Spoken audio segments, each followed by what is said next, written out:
Bulaanan naman ng Philippine National Police o PNP ang pahayag ng isa sa mga abogado ng pinaslang na mag-asawang Udikta na buhay pa umano ang drug lord na si Melvin bago ito isinugod sa ospital batay sa resulta ng reenactment.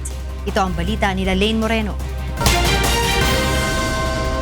Patay na ang katawan ng mag-asawang Melvin at Miriam Udikta nang datnan ng mga otoridad noong Lunes ng madaling araw.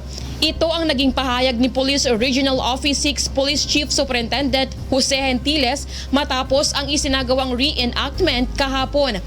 Separate yung pagka-slump ng dalawa. Face down yung si Udikta si Melvin was able to crawl nung before he was finished up nga. He was able to crawl and then he was finished off by apparently with another gun. As soon as naikarga, dinala sa Malay Municipal Hospital. Lumabas sa resulta ng reenactment ng PNP at mga nakasama sa responding team sa crime scene sa Katiklan Jetty Port na nakahandusay na ang dalawang katawan ng biktima ng kanilang datnan. Una nang sinabi ng abogado ng mag-asawa na si Attorney Raymond Fortun na nakita mismo ng kasamahan nila na si Attorney Bert Catalunya na buhay pa si Melvin Udikta na pinusasan pa nang isinakay sa isang police mobile. Naroroon umano sa port ang abogado kasama ang isang anak ng mag-asawang Udikta upang sunduin ang mga ito dahil sa pangamba sa kanilang buhay. Ayon kay Police Chief Superintendent Jose Gentiles, hindi rin alam ng mga rumisponde nilang tauhan na si Melvin Udikta at ang asawa nito ang nabaril. Policemen not from Malay Police Station but the public safety company responded because coincidentally they were conducting checkpoint across the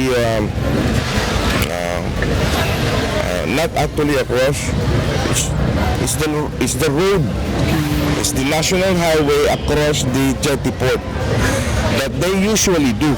Hinihikayat ni Gentiles ang abogado ng Udikta couple na sumulat upang patunayan ang kanyang sinabi. Samantala, sinabi ng Police Director General Ronald Bato de la Rosa na nakahanda pa rin silang ipagpatuloy ang investigasyon sa kabila ng sinabi ng pamilya ng mga Udikta na wala na silang balak na magsampa ng reklamo. Mag-investigate pa rin kami dahil that's a crime, that's murder. So mag-investigate pa rin kami kahit hindi sila interesado. Kailangan malaman namin ang punot dulo. Ayon kay Chief PNP, nakahanda silang bigyang seguridad ang pamilya laban sa mga nanggugulo sa kanila.